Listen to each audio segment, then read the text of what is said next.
নমস্কার, জয় হরি বল। আজ আমি শ্রী শ্রী হরিলীলামৃত থেকে ভক্ত স্বরূপ রায়ের বাটিতে প্রভুর গমন সেখানের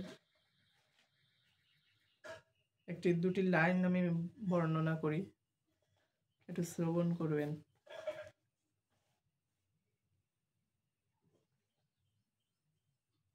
বিমুখ হইয়া পিছে মাথা নোয়াইয়া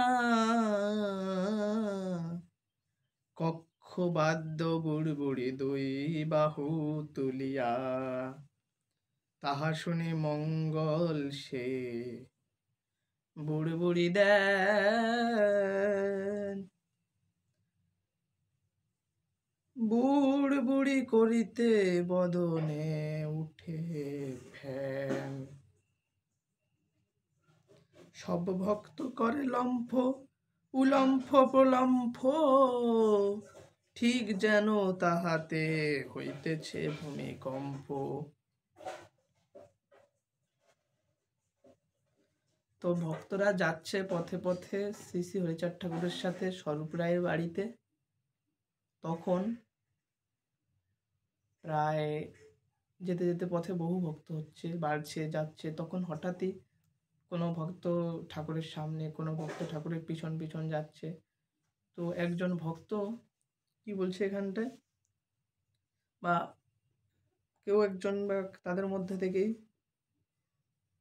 বিমুখ হয়ে উল্টো দিকে ঘুরে মাথা নিচু করে মাথা নোয়াইয়ে কক্ষবাদ্য বুড়বুড়ি দুই বাহু তুলিয়া। কক্ষবাদ্য বলতে এই কাঁধ এবং হাতের নিচে অর্থাৎ বগল জায়গাটাকে ধরা হয় কক্ষতলে, অর্থাৎ এই বগলের মধ্যে তিনি বাদ্য বাজাচ্ছে, সেটাই বলছে। বিমুখ হইয়া কক্ষবাদ্য বগল তুলিয়া, দুই বাহু তুলিয়া আর কি, অর্থাৎ বগলের মধ্যে তারা বাদ্য বাজাচ্ছে। এটা হচ্ছে ভক্ত সেই মুহূর্তে ঠাকুরের সাথে চলা ভক্তদের পরিবেশ। তা দেখিয়া আবার মঙ্গল সেও বুড়বুড়ি দেন। মঙ্গল আর কি আরেকজনের নাম, তিনি বুড়বুড়ি দেন। বুড়বুড়ি করিতে বদনে উঠে ফ্যান, অর্থাৎ সেও মুখ দিয়ে বুড়বুড় বুড়বুড় করছে আর মুখ থেকে ফ্যান বেরোচ্ছে। বদন অর্থাৎ মুখ থেকে তার ফ্যান বেরোচ্ছে। সব ভক্ত করে লম্ফ কুলম্ফ করছে, লাফাঝাফি করছে, ঠিক যেন তাহা হইতে ভূমিকম্পের মতো এক প্রস্তুতি সৃষ্টি হয়েছে। জয় হরি বল।